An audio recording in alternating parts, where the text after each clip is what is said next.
बिस्मिल्लाहिर्रहमानिर्रहीम। अस्सलाम वालेकुम। आज मैं आपसे दो कैटेगरी से रिलेटेड क्वेश्चन करना चाहता हूँ। पहली कैटेगरी हमारे पास है जो पढ़ने पढ़ाने से रिलेटेड है, और सेकंड हमारे पास है जो गेमिंग से रिलेटेड है। सवाल गौर से सुनिएगा और इसका जवाब खुद सोच समझ कर दीजिएगा। मैंने खुद देखा, आई होप कि आपने भी नोट किया होगा कि कुछ टीचर्स अपने स्टूडेंट्स को लाइव स्ट्रीम के जरिए से ऑनलाइन टीचिंग कर रहे हैं। मीन्स कि उन्हें पेपर से related MCQs, question answer etcetera ये सारी चीज़ें सिखा रहे हैं उन्हें। लेकिन उनके व्यूअर्स की तादाद यानी ऑनलाइन टीचिंग जो कर रहे हैं उनके स्टूडेंट्स की तादाद कितनी है? 100 से लेकर 1000 तक की तादाद है। कि इतनी क्वांटिटी के अंदर ये उनकी रेंज है कि इससे ज़्यादा ऊपर नहीं होते, इससे ऊपर नीचे नहीं होते।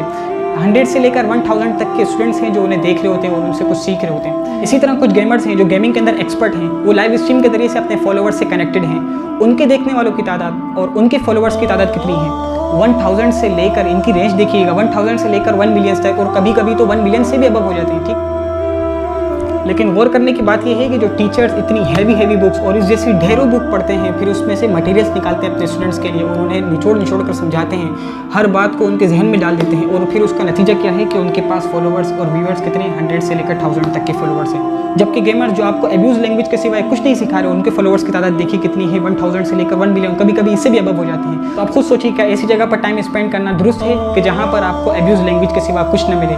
यानी ये कि आप खुद सोचिए कि अगर आप उनको देख भी रहे हैं, यानी अगर आप उनके एज अ फॉलोअर आप उनको देख भी रहे हैं, तो आपको कुछ सीखने को थोड़ी मिल रहा है। वो आपके, हमने तो कुछ यूँ सुना था कि नौजवान कौमों के मेहमान हुआ करते हैं, लेकिन हो कुछ यूँ रहा है कि नौजवानों की जवानी को नौजवान ही ख़राब करते जा रहे हैं। ज़रा सोचिए और अपने वक्त को सही जगह पर स्पेंड कीजिए जहाँ पर आपको आउटपुट सही तरह मिल सके, यानी पढ़ने पढ़ाने में ज़्यादा अपने वक्त को खर्च कीजिए।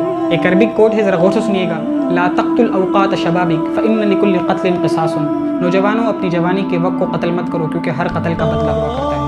इसी तरह एक सही हदीस में आता है, मिन हुस्नि इस्लामिल मर्इ तर्कुहु मा ला यानी, इंसान के इस्लाम की खूबी यह है कि वो फजूल कामों को छोड़ दे। ज़रा इंसाफ कीजिए कि वो टीचर्स जो आपके लिए इतनी बड़ी बड़ी ढेरों किताबें पढ़ रहे हैं और उसमें से आपके लिए, आपके फ़ायदे के लिए, चाहे आपसे बोर्ड से रिलेटेड हों या फिर आपकी ज़िंदगी से रिलेटेड हों, आपके लिए उसमें से कुछ फ़ायदे की चीज़ें निकालें, लेकिन उन्हें आउटपुट क्या मिल रहा है देखिए।